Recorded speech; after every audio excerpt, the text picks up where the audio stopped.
So, let's cut to the chase. I got to see a preview screening for Justice League just yesterday, and I figured it would be prompt to me to put up a review early so that anyone who wishes to see the movie can hear from it from a relatively credible and potentially unbiased source. So, without further ado, we're going to get into this review of the preview of Justice League. Just as a note, the first 5 minutes of this will be spoiler-free, and the second 5 minutes will be with spoilers. So the first thing I'm going to say is that, for me personally, context-wise, I've never actively disliked any of the DC Cinematic Universe movies. I will say that I do at least acknowledge that there are a few flaws in some cases, and many flaws in others. But I'll say, for the most part, this is probably, in my opinion, the best film out of the bunch. This is for a wide variety of reasons, from some of them being very objective and a lot of them being very subjective. I am very much a Flash fanboy, and he definitely gets a lot of decent screen time and a lot of very cool moments that were fitting for what I understand his character to be. So that brings me to the next point. A lot of people have criticized previous films in the DC Cinematic Universe because they lacked humor, they lacked heart. It was very dark and grim and unrelenting with its overbearing tone and its need to be gritty and brooding. This film has moments of that, but it does break it up with various amounts of humor and other more lighthearted moments to kind of show off character interactions instead of everyone just kind of skulking around in darkly lit sets. Now, I won't go as far as to say that this isn't them necessarily aping certain stylings from Marvel Cinematic Universe, but I will say that at the very least, it seems as if they're trying to listen to some criticisms and complaints about their previous films by making this a bit more of a lighthearted fare, despite the more serious nature of the events that take place within the plot itself. And to be perfectly honest, the comedy is fine in the sense that it all works, and it doesn't seem entirely too unfitting for the characters and the actors who portray them to be saying these lines. And I'll say this, the comedy doesn't necessarily feel out of place as much as a little bit odd considering the tone that we've had in the previous movies. The only thing I would say as a significant detraction for me as a personal level is that the villain doesn't have much character to him. He's fine from a narrative standpoint, and he's fine from the intimidation factor, in the sense that I don't feel as if he is weak or it's unjustified that they all have to get together to defeat the villain. It's just that he doesn't have much to him besides, I'm going to destroy things because I'm the bad guy. And I honestly wasn't expecting too much. With what had happened in previous movies, most of the time I consider the villains to be anywhere from meh or below, with a little bit of an exception with Zod from Man of Steel. That's kind of the bar that we're being set with here. Man of Steel being the highest point in the previous set of films with Batman v Superman and Suicide Squad, and Wonder Woman kind of underperforming in regards to what their villains do or don't do. One thing of note is that for the most part the visuals in this movie are relatively good, with a little bit of exceptions. Sometimes the villain, Steppenwolf, will occasionally look as if he's rendered like a video game character as opposed to, say, a actor on a set with some digital effects to make him look like the character Steppenwolf. This isn't too jarring for me personally, since there are a lot of digital effects going on, especially in some highly choreographed parts that I realize would not be able to be done easily with practical effects.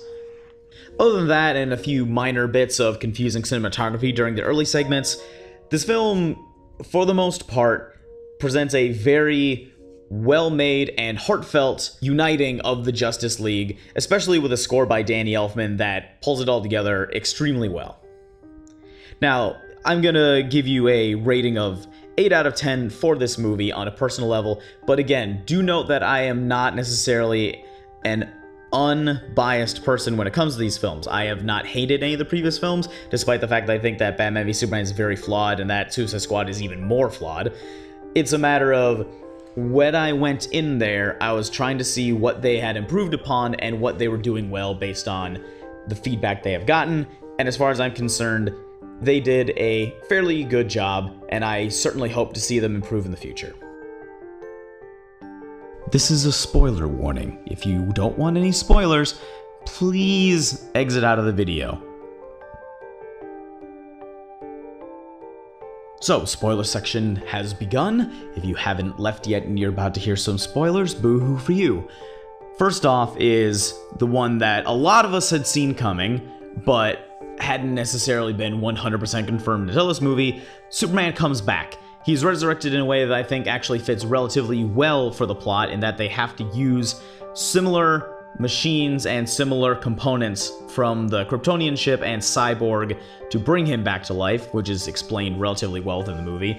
And the thing that I like most about this moment is that he's not entirely sure if he's happy about the fact that he's been resurrected. At first, he's kind of scared and confused, and he kind of sees the members of the Justice League as hostile, which isn't helped with Cyborg's automated defenses firing at him in the first place. This creates a little miniature kind of nod to, Civil War and other superhero versus superhero parts of the previous films and other ones, and it's a really amazing fight. I genuinely thought it was very well done, especially with moments of him fighting against the Flash.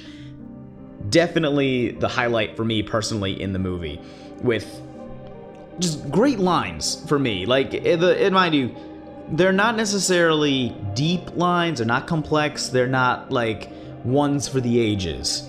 It's not Shakespeare, and I don't mean to say that as a defense as much as I'm not going into these expecting Shakespeare or anything Citizen Kane-esque, if you will. But he kind of makes a callback to the previous film. He's choking out Batman midair, and he says, "You won't let me live, you won't let me die.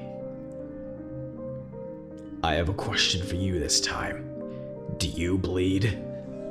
And it's a cool callback, and it's definitely really just chilling to see how brutal Superman is, because a lot of people had made certain complaints about how over-the-top violent he was on accident during Man of Steel. That's, again, unintentional stuff. You gotta see him when he's actually trying to be intimidating towards people who we consider to be the heroes. It's good. In regards to other plot points that we'll say are in the spoilery section, the way that the heroes come together is all relatively well-meaning and pretty well done.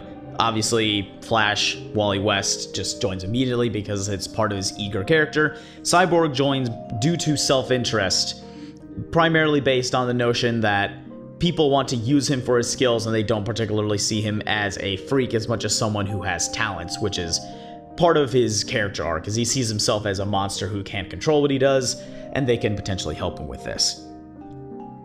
Aquaman is one who I was initially worried for his character arc. I was worried that having him be so brash and kind of antisocial with all the rest of the members would make it unconvincing when he eventually does decide to join them, kind of ham-fisted or forced. But for the most part, the way that the movie does it is actually pretty organic. In short, Steppenwolf's goal is to collect 3 powerful cubes and use them to activate some form of terraforming machine that'll basically turn the entire Earth into a format and atmosphere that's similar to his home planet, so everything will be dead and on fire, essentially. Aquaman's Atlantis was guarding one of the 3 cubes that combined to make this sort of terraforming machine, and Steppenwolf had attacked his troops and come and stolen it from him. So him wanting to join the Justice League to stop him is something he's doing out of personal motivation and not because he actually wants to help anyone on the team. And I feel like that's the best way to portray how he is, since previously in the film he had just completely told Batman to go fuck off when he said, "Hey, I want to join a team." And that's, I guess, the interesting thing is there's a lot of really neat character arcs among all these people. For the most part, Flash doesn't really get a character arc as much as he's part of a character arc between him and his father. And that's a funny side note. Wally West's father is in this movie as part of his origin story, and he's probably the best acted minor character in this movie. I don't mean like Lois Lane or Alfred to consider them supporting cast, but outside of them and a few other people, he's probably the best, I'd say. And the fighting is something that I brought up now in spoilers just because I wanted to put into context what the actual conflicts were. The fight with Superman is amazing. Most of the fights with Steppenwolf are very, very cathartic. Excellent sound design for a lot of the impacts that happen, especially when people are being flung into walls. It's just a great time. With a small caveat, some of the fights occasionally get into territory where it seems like they're just throwing each other against the walls, and there's not a ton of variety in the sense of how they actually fight or do damage.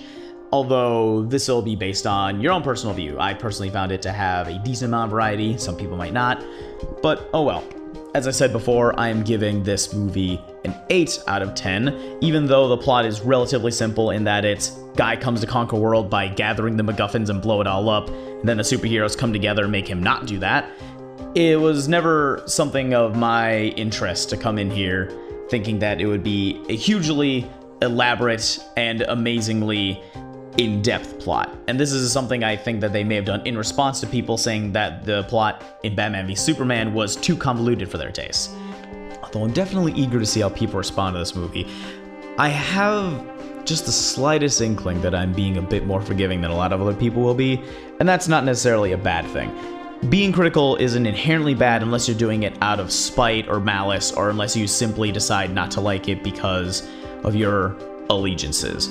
I don't necessarily have a side in this fight of the whole Marvel versus DC, but at the very least I'd like to say that when I do talk about it, I'm not going to inherently say one thing is good or bad based on my taste for either films. I definitely enjoy a lot of the Marvel movies despite my complaints about them.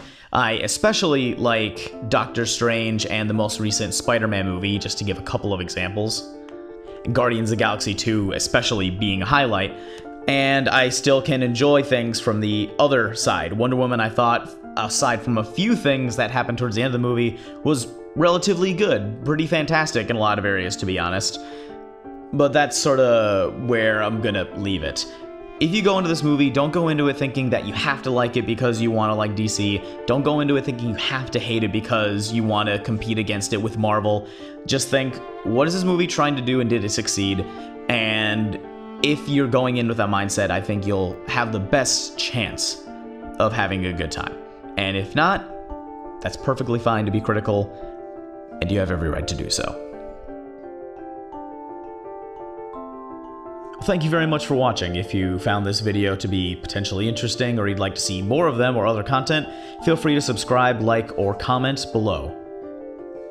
For those of you who may be new to this channel, this is primarily a gameplay channel with occasional movie reviews on my behalf.